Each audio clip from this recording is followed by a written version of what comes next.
olhe para as nossas famílias e perceba como Deus quer que a gente aproveite cada momento com elas, porque a vida é muito breve. Por isso, enquanto há tempo, que cada um de nós valorizemos os nossos tempos em família. E pensando um pouco sobre isso, pesquisando, olha que interessante um dado de 2022, interessante, preocupante, é de 420.039 pessoas se divorciando todos os anos. Isso em 2022. Provavelmente essa estatística já aumentou, não teve nenhuma atualizada para este ano ou ano passado, mas verdade, me perdoem, gente, me perdoem. Queria chamar as crianças também aqui à frente. Eu esqueci dos pequeninos. Orem pelo pastor de vocês, porque minha cabeça parece que está ficando ruim.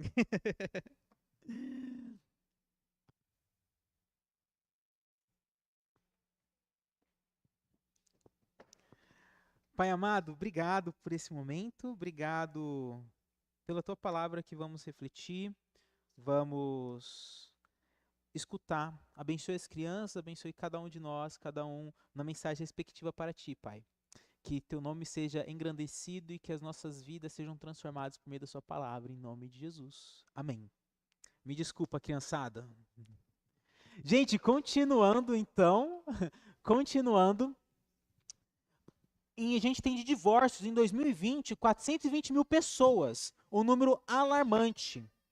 Nós temos a duração de casamento sendo diminuída gradativamente. A média de casamento passou a ser de 13 anos e 8 meses por casais. Então, quando os casais chegam por volta dos 13 anos, normalmente eles estão se divorciando. Isso é preocupante, é muito preocupante para nós.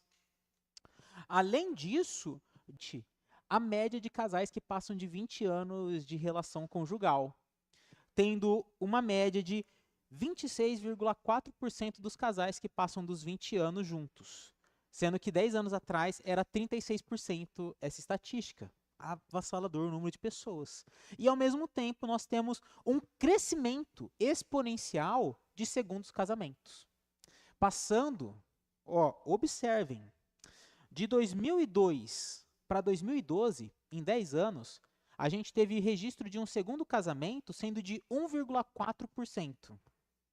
De 2012 a 2022, esse número alcançou 30%, crescendo 29% arredondando. Pessoas que se divorciaram e entraram num segundo matrimônio. Ou seja, por quais motivos, esse número tem uma disparada muito grande nessa última década. E pensando família, pensando enquanto ainda há tempo, é de extrema profundidade que a gente reflita sobre relação conjugal, que a gente reflita sobre aquilo que as escrituras querem nos dizer e nos orientar sobre o casamento. E por isso, eu quero refletir com vocês hoje sobre, enquanto ainda há tempo, que a gente aprenda a sermos um só com os nossos cônjuges. O texto que nos acompanha em nossa reflexão está em Efésios capítulo 5, onde Paulo ele vai abordar o modo e o porquê de casais viverem dessa forma e qual que é o impacto dessa vivência na vida deles. Leio com vocês. Efésios 5, versículo 1 e 2, depois nós pulamos para o 21. Portanto, como filhos amados de Deus, imitem-no em tudo que fizerem. Vivam em amor, seguindo o exemplo de Cristo, que nos amou e se entregou por nós, como oferta e sacrifício de aroma agradável a Deus. Versículo 21. Sujeitem-se uns aos outros por temor a Cristo. Esposas, sujeitem-se cada uma a seu marido como ao Senhor. Pois o marido é o cabeça da esposa, como Cristo é o cabeça da igreja. Ele é o salvador de seu corpo, a igreja. Assim, como a igreja se sujeita a Cristo, também vocês, esposas, devem se sujeitar em tudo a seu marido. Mulheres, calme lá que já já eu falo sobre isso. Maridos, ame cada um a sua esposa, como Cristo amou a igreja. Ele entregou a vida por ela, a fim de torná-la santa, purificando-a ao lavá-la com água por meio da palavra, Assim o fez para apresentá-la a si mesmo como igreja gloriosa, sem mancha, ruga ou qualquer outro defeito, mas santa e sem culpa. Da mesma forma, os maridos devem amar cada um a sua esposa, como ama o próprio corpo. Pois o homem que ama a sua esposa, na verdade, ama a si mesmo. Ninguém odeia o próprio corpo, mas o alimenta e cuida dele, como Cristo cuida da igreja. E nós somos membros de seu corpo. Por isso, o homem deixa pai e mãe e se une à sua mulher, e os dois se tornam um só. Esse é um grande mistério, mas ilustra a união entre Cristo e a igreja. Portanto, volto a dizer, cada homem deve amar a esposa como a si mesmo, e a esposa deve respeitar o marido. E esse é um texto muito interessante. Quando nós falamos a respeito de relação conjugal, um dos dados mais abrangiam naquela pesquisa da CNN e outros portais que estavam fazendo, era de que o individualismo era uma das raízes do problema. Ou seja, eu vivo a minha relação da maneira que eu quero. Eu não sou um só com meu cônjuge. E eu não preciso ser, porque na verdade eu preciso ser apenas eu nessa relação para que as coisas venham a dar certo. No entanto, o princípio das escrituras é completamente diferente. As escrituras, elas pegam os aspectos de que, sim, de fato nós somos um, mas somos chamados a viver como uma unidade quando nós nos juntamos com duas pessoas, tornando-se assim uma pluralidade unificada, sendo dois, mas ao mesmo tempo um. E é sobre isso que eu quero refletir com vocês. É sobre aprendermos a sermos um só, para que Deus venha abençoar as nossas relações matrimoniais. E talvez você pense, pastor, eu não sou casado ainda, então não preciso ouvir isso. Grande engano. Porque o princípio das escrituras devem nortear toda a nossa vida, até mesmo na maneira como nós vamos olhar para o matrimônio. Como nós vamos trilhar o caminho com quem nós queremos casar. E por isso, sim, essa é uma reflexão para casais, mas também para solteiros que querem casar bem no Senhor. O texto começa nos falando que Jesus é o modelo perfeito para nós. Se nós queremos aprender a sermos um só, devemos ter em mente que o Senhor Jesus é o modelo perfeito a ser seguido. O texto no primeiro capítulo no primeiro versículo do capítulo 5, começa dizendo duas palavras: imitem-no, imitem a Jesus e vivam em amor, seguindo o exemplo dele. Imitem a Jesus e vivam em amor, seguindo o exemplo de Cristo. Isso daqui já traz um contraste muito forte para nós. Por quê? Vira e mexe por questão do celular, que é uma bênção em nossas vidas, mas ao mesmo tempo uma maldição. Por exemplo, temos a rede social chamada TikTok. Hoje em dia, o WhatsApp tem se apropriado de algumas coisas dessa, de receber vídeos de uma forma muito forte. E a gente vai lá e clica num vídeo e vê alguém falando sobre relacionamento. E fala, não, o seu exemplo de pessoa para a relação conjugal deve ser assim. Você deve se portar ou Z. E isso é destrutivo, porque nós tornamos o nosso modelo a ser seguido numa relação conjugal qualquer coisa que não o nosso próprio Deus.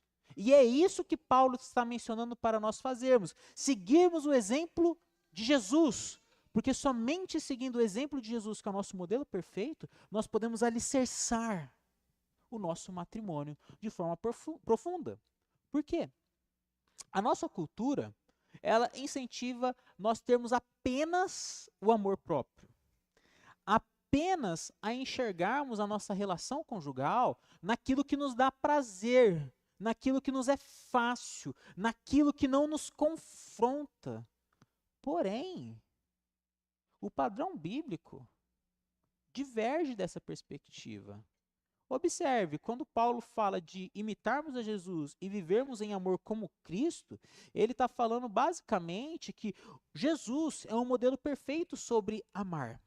Jesus, ele ensina sobre cuidado, ele ensina sobre unidade, ele ensina sobre liderança e sobre submissão, porque o próprio Cristo vivencia todas essas dimensões que ele trabalha sobre uma relação conjugal. E isso está no decorrer do corpo do capítulo 5 de Efésios. Por exemplo, sobre o amor, Jesus ensina que o amor deve ser sacrificial, porque ele morreu pela igreja por amor, ele se sacrificou. Jesus, ele ensina que o cuidado é um modelo que vem dele, porque ele exerceu esse cuidado para com a igreja de forma intencional. E esse cuidado que é colocado sobre a igreja de forma intencional é um cuidado que o casal deve ter um para com o outro. A unidade é um princípio que está em toda a carta de Efésios, principalmente no capítulo 1 e 2. Por quê? O capítulo 1 e 2, ele vai falar tanto do Pai, do Filho e do Espírito Santo, a Santíssima Trindade. E a Santíssima Trindade é um exemplo da pluralidade unificada. O único Deus manifestado em 3 pessoas, sendo um único ser. O próprio Cristo, Deus encarnado, nos mostra o exemplo de sermos uma unidade perfeita, seguindo como ele é, com a própria Santíssima Trindade, o Deus Pai e o Deus Espírito Santo. Também Jesus, ele demonstra o modelo perfeito de liderança. Ao passo que a liderança no matrimônio, a partir de Jesus, é uma liderança sacrificial. É o líder que se sacrifica, é o líder que de fato é colocado como cabeça, mas para salvar a igreja. E como submissão, é a submissão sacrificial, onde Jesus se submete à vontade do Pai ao cumprir o plano da redenção. Quando Paulo começa o capítulo 5 falando sobre Jesus ser o exemplo a ser seguido, o modelo perfeito, ele está mencionando para nós que tudo aquilo que Deus nos orienta é exatamente tudo aquilo que Deus experimenta. Tudo aquilo que Jesus fala sobre como vivermos em uma relação conjugal, como aprendermos a sermos um só, passa por toda a encarnação de Cristo e a vivência dele aqui na Terra.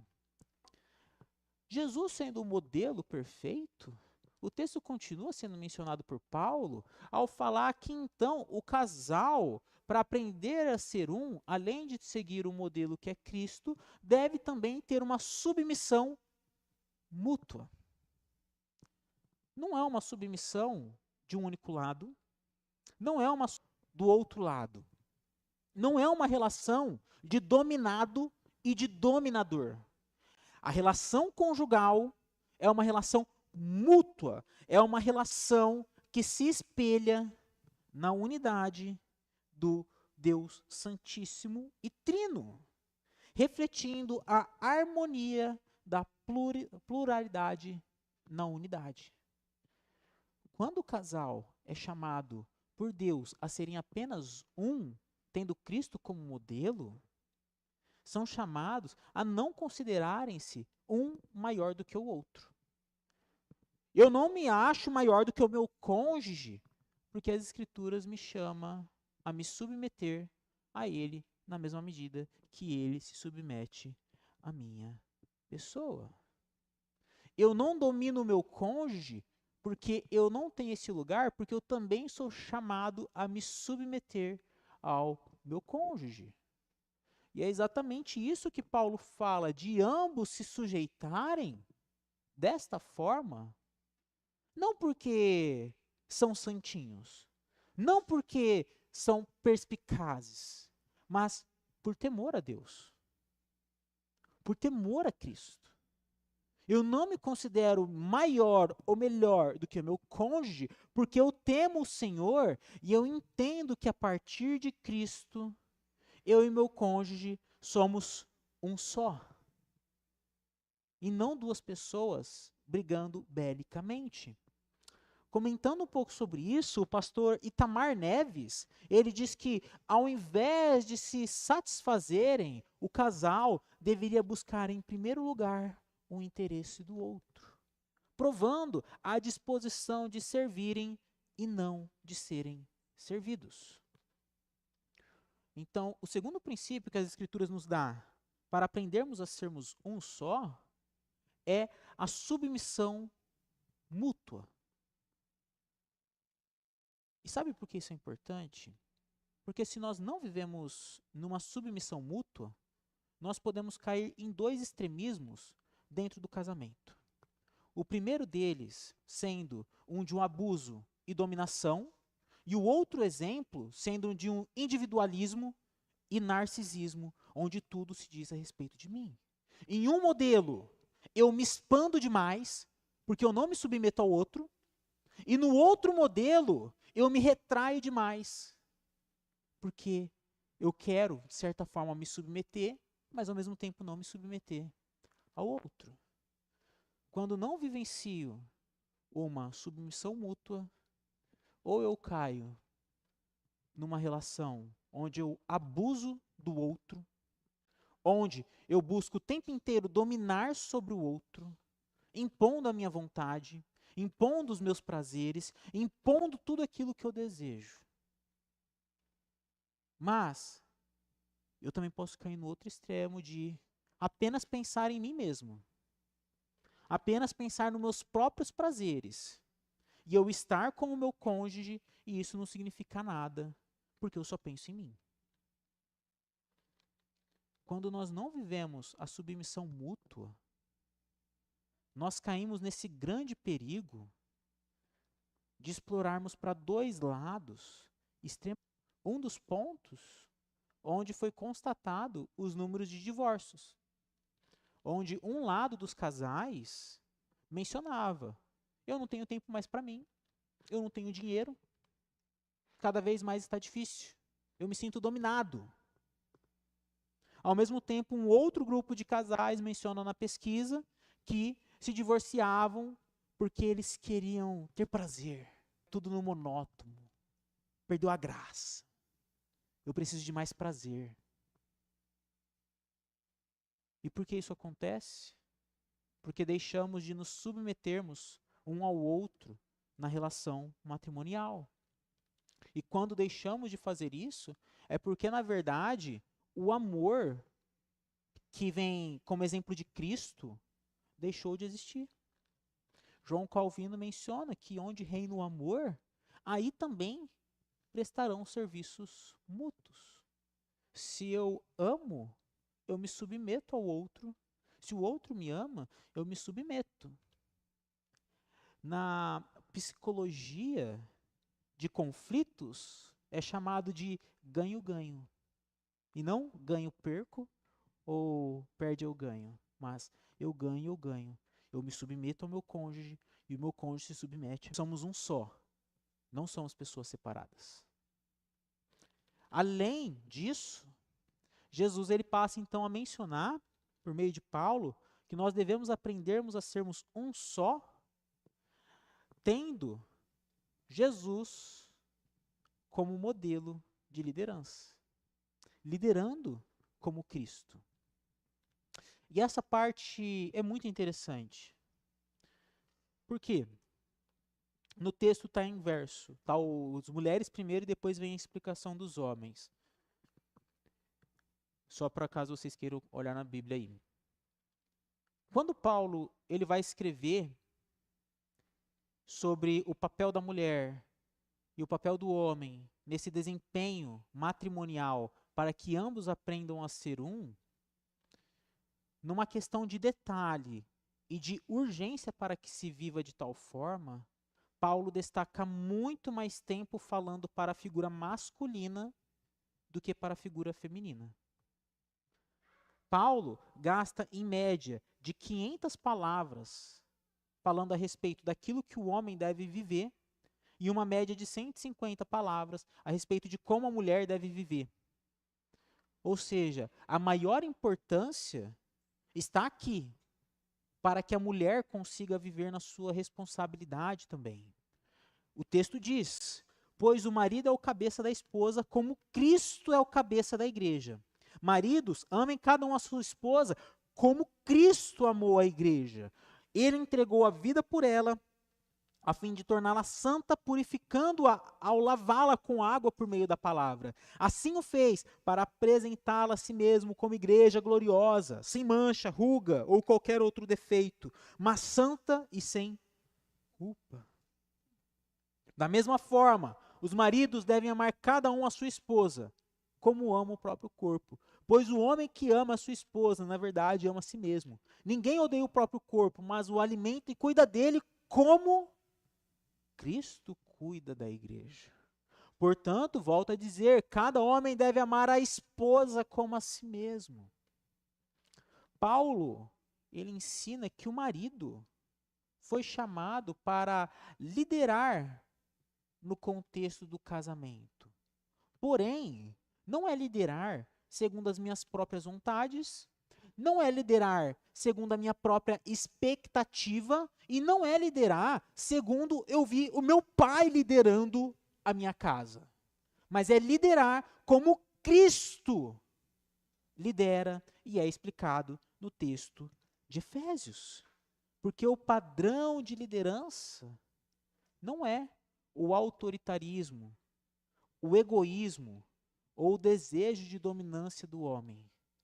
Mas o padrão de liderança é sacrificial, amoroso e cuidadoso, exatamente como o nosso Senhor Jesus Cristo demonstrou. E o texto ele fala que, maridos, liderem como Cristo é o cabeça da igreja, Cristo Jesus. E é o marido, ele é o cabeça da Cristo Jesus. E é o marido, ele é o cabeça da esposa na medida em que ele conduz a esposa para estar mais próxima de Jesus. Isso é que Paulo está falando. Como Cristo é o cabeça da igreja, é a mesma forma que o marido deve ser o da esposa, liderando ela para estar mais próximo do seu Senhor. E não dos seus próprios desejos, não das suas próprias vontades, mas próximo do seu Senhor. Além disso, ele menciona que Cristo amou. E como Cristo amou? Sacrificando-se. De igual forma, o marido deve fazer para com a esposa. Ele deve se sacrificar por amor a ela. Ele deve se colocar como um sacrifício pelo bem dela. Porque Cristo, quando ele vai até aquela cruz, ele vai por amor à igreja, a fim de que a igreja seja redimida e aproxime-se de Deus. Ele se entrega de forma de submissão ao morrer naquela cruz por amor. E de igual forma, o marido é chamado a desempenhar essa função dentro do matrimônio para que ambos consigam ser apenas um. Porque na medida que o marido ama como Cristo amou, ele se sacrifica pelo bem da esposa. Ele se sacrifica para que a esposa esteja mais próxima de Jesus, conheça ainda mais a Cristo, seja amada, cuidada e zelada no princípio que as Escrituras nos ensinam. Porque o padrão de amor é Cristo. E também, como Cristo cuidou. E a forma que Cristo cuidou é investindo o tempo dele na igreja. A fim de, no versículo 26 e 27, Paulo fala que Jesus investiu o seu tempo na igreja, ele cuidou da igreja a fim de torná-la santa, purificando-a por meio da palavra, apresentando ela de forma gloriosa e sem mancha ao Deus Pai. O marido é chamado a cuidar da esposa da mesma maneira que Cristo cuida da igreja, investindo tempo, buscando a profundidade bem espiritual da esposa para que ela seja vista de forma gloriosa diante do Senhor. Porque o fim do casamento é o casal se auxiliar a ambos se santificarem até o grande dia que o nosso Senhor Jesus Cristo retornará. E por isso, Paulo fala que Cristo cuidou da igreja e o marido deve investir seu tempo para cuidar da esposa. Não é chegar do trabalho, tirar o sapato e falar, estou cansado. É investir tempo. É cuidar. E nesse cuidado, se sacrificando por amar a ela. E nesse amar a ela com um sacrifício, você consegue conduzir, nós conseguimos conduzi-la para mais próximo de Jesus, exercendo a nossa liderança sacrificial, tendo Cristo como modelo. E de forma muito interessante, Calvino ele menciona que, de certa forma, se os homens têm a honra de levar a imagem de Cristo, então devem imitá-lo também em suas funções. Porque assim como Cristo é o cabeça da igreja e os homens têm essa honra de levar esse peso, assim também nós devemos imitar Jesus em suas funções, ao liderar se sacrificando, amar profundamente e cuidar com toda intencionalidade. E o texto, Paulo caminha ao dizer que para aprendermos a sermos um, a mulher também deve se sujeitar como Cristo. E não como a nossa cultura ensina. Porque a nossa cultura ensina que a mulher deve se sujeitar muito mais numa perspectiva de ficar calada, de aceitar o que vier e de ser abusada física e emocionalmente. Porém, não é isso que as escrituras nos ensinam. O sujeitar-se da mulher é como Cristo. E não como eu vejo, mas como Cristo sujeitou-se, assim eu também me sujeito. Versículo 22, esposas, sujeitem-se cada um a seu marido como ao Senhor. Assim como a igreja se sujeita a Cristo, também vocês, esposas, devem se sujeitar em tudo a seu marido. E a esposa deve respeitar o seu marido. E aqui, como que a igreja se sujeita? Como que a mulher vivencia esse processo como a igreja? Confiando. Confiando. Por que nós estamos aqui neste domingo? Porque nós confiamos no Senhor. Por que nós não roubamos, não matamos ou não fazemos qualquer outra coisa? Porque nós confiamos no Senhor que isso é errado. E nós confiamos no Senhor que Ele cuida de nós. Por isso nós vivemos a nossa fé, porque nós confiamos em Jesus Cristo, o nosso Deus. A mulher é chamada a fazer como a igreja e confiar. Confiar. Quando ela se submete, ela está confiando que o marido será como Cristo, exercendo o papel dele. E o marido exercendo o papel dele como Cristo, a esposa consegue exercer o papel dela como igreja ao se submeter, ao confiar e descansar. Porque diariamente prova do amor parecido com o do Deus encarnado.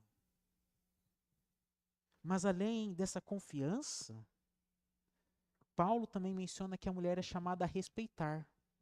E esse respeitar é no sentido de não usurpar o papel do marido. Não usurpar o papel do marido. Mas respeitar e incentivar, em auxiliar, porque a mulher é auxiliadora no texto de Gênesis, como auxiliadora, fazer com que o marido cumpra o seu papel da forma como Deus orienta que ele viva, sendo um papel reflexivo daquilo que Jesus é e daquilo que Jesus faz. A mulher, ela respeita ao ponto de instruir o marido a viver como ele tem que viver aos olhos do Senhor. Porque somente na medida que o marido lidera como Cristo se sacrificando e a mulher se submete como Cristo se sacrificando, apenas quando o casal vive essa realidade como Cristo, é que ambos podem aprender a serem de um só. Somente quando ambos vivenciam e experimentam a realidade e profundidade do modelo de Cristo em suas relações. O pastor Tim Keller, no seu livro O Significado do Casamento, ele diz o seguinte, que o casamento é tão parecido com a salvação e com o nosso relacionamento com Cristo, que Paulo diz que não é possível entender o casamento sem olharmos para o Evangelho. Porque quando o marido e a mulher vivenciam o casamento, aprendem a ser um nos princípios bíblicos, é impossível olhar entre Cristo e a igreja. O casamento é um grande e profundo mistério que ilustra a união entre o nosso Senhor e a igreja. O matrimônio, aprendermos a sermos um a partir das Escrituras, é aprendermos a manifestar o Evangelho do nosso Senhor nas nossas relações conjugais. Mas por que é tão difícil vivermos o Evangelho em nossas relações? Por que é tão difícil aprofundarmos e vivermos isso que as Escrituras estão nos ensinando? Porque a Bíblia fala que lá em Gênesis, no capítulo 3º, o primeiro casal não confiaram no Senhor. O primeiro casal, o matrimônio, a partir da sua própria perspectiva. E então, quando Deus havia dito, não comam do fruto proibido, eles foram lá e tomaram. Eles escolheram para si, não uma sabedoria sobre como viverem como casais, mas sim todos os de se viverem como casais. É por isso que nós vemos o marido e a esposa são um sonho de consumo de filme da Disney que nos é vendido. Que nem sempre o marido é uma pessoa amável, nem sempre a esposa é uma pessoa amável. Porque Adão e Eva, o primeiro casal, decidiram se rebelar contra Deus, e ao se rebelarem, eles trouxeram até nós, no dia de hoje, um coração rebelde, um coração que não deseja viver um casamento segundo as Escrituras. E de tal forma, isso é tão profundo, que o próprio Deus, o maior ofendido em toda essa história, ele se encarna na pessoa de Jesus, ao se submeter à vontade do Pai e se fazer servo, a fim de andar entre essa terra e ter um povo ao qual ele liderou para que essas pessoas se aproximassem de Deus. E ele liderou de tal forma que o Evangelho nos fala que para que as pessoas pudessem dar o passo mais próximo para Deus, era necessário que Jesus se sacrificasse no lugar deles. Era necessário que Jesus, o modelo de liderança perfeito, fizesse-se um sacrifício. Jesus, aquele que se submeteu perfeitamente, se submetesse agora naquela cruz do Calvário, a fim de que, quando ele se entregasse por mim e por você, ele pudesse nos aproximar, nos levar para mais próximo de Deus e nos dar um novo coração capaz de viver um matrimônio segundo as Escrituras. Somente por meio de Jesus.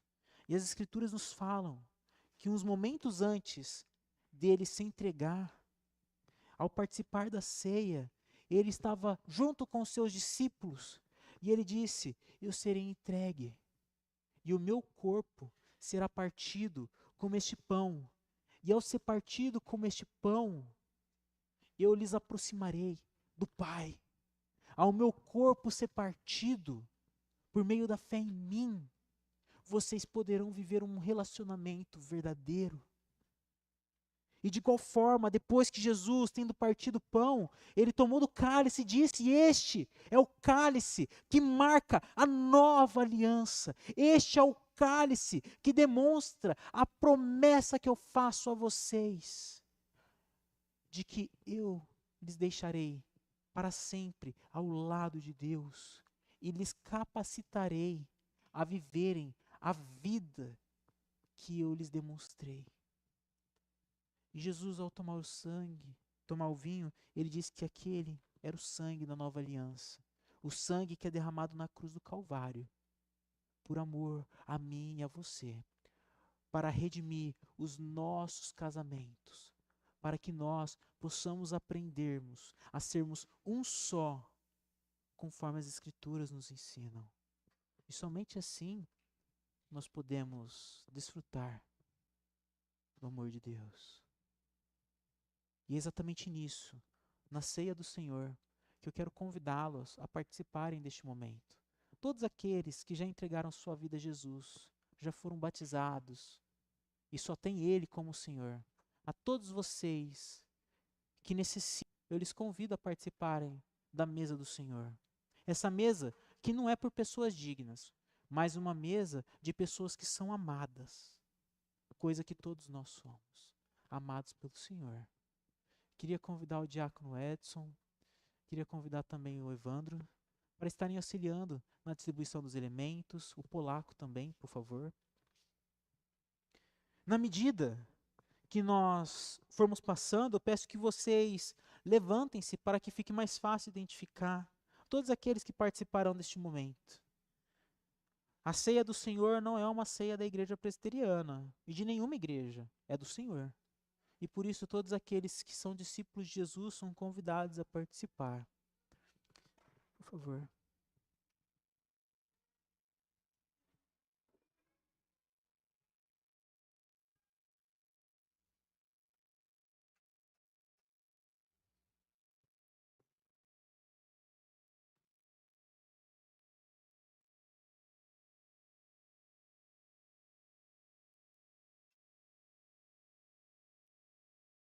Aguardem um pouco para todos nós tomarmos juntos a ceia. Podem se assentar.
Isso aí.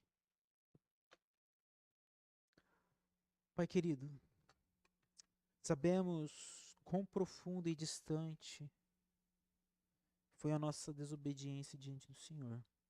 O quanto malefícios isso nos trouxe em nossas relações, em nossas amizades. Mas o Senhor é infinitamente mais, Pai, do que todos os nossos erros que nós cometemos. E o Senhor demonstra o seu profundo amor ao nos inserir na sua aliança por meio da fé e nos convidar a participarmos da ceia do Senhor. Pai querido, peço perdão por todos os nossos pecados e que ao tomarmos essa ceia, ao desfrutarmos da sua presença real entre nós, espiritual, mas real em nosso meio, que nós possamos sermos nutridos, ó Pai, pela presença do Senhor, pois Tu nos ensinou a participarmos da mesa do Senhor todas as vezes até que o Senhor venha. E assim nós fazemos, confiantes de que nessa mesa há perdão, de que nessa mesa há capacitação para vivermos como o Senhor nos ensina. Em nome de Jesus. Amém.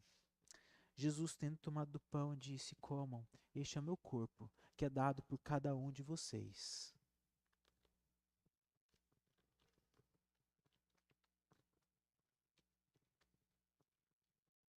De semelhante modo, ele disse: Este é o meu sangue, derramado por vocês em favor da nova aliança. Bebam dele todos. Pai amado, obrigado por essa aliança. Obrigado pelo seu sacrifício. Obrigado por sua misericórdia. Em nome de Jesus. Amém. E diante desse Deus que se relaciona conosco, esse Deus que por meio dessa aliança que ele faz com cada um de nós, que nos chama a refletirmos por meio de nossas relações conjugais, o grande mistério revelado no Evangelho, como que nós podemos viver diante dessa realidade? Reavaliando a nossa relação conjugal à luz do Evangelho. Pergunte se o seu casamento tem refletido o modelo de Cristo. Avalie suas atitudes, palavras e intenções. O chamado bíblico é para que ambos, marido e esposa, se espelhem em Jesus, vivendo em amor, entrega, cuidado, submissão mútua. A plenitude no casamento só é experimentada quando Cristo é o centro da relação. Portanto, reavalie a sua relação conjugal à luz do Evangelho. Também tenha Cristo como o fundamento comum nessa relação. O casamento só se sustenta verdadeiramente quando ambos têm Jesus como modelo a ser seguido. Busquem ao Senhor juntos, constantemente. Somente pela ação do Espírito Santo vocês serão capacitados a viver a unidade na diversidade, com amor perseverante e propósito eterno. Somente tendo Cristo como fundamento comum. Ajude seu cônjuge a viver segundo o modelo de Cristo para ele. Realmente saudáveis são construídos com verdade e graça. Não seja omisso ao perceber desvios, mas também não imponha cobranças com dureza.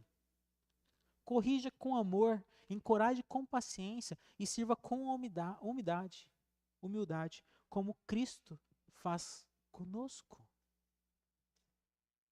Por fim, use o seu casamento como um anúncio vivo do Evangelho.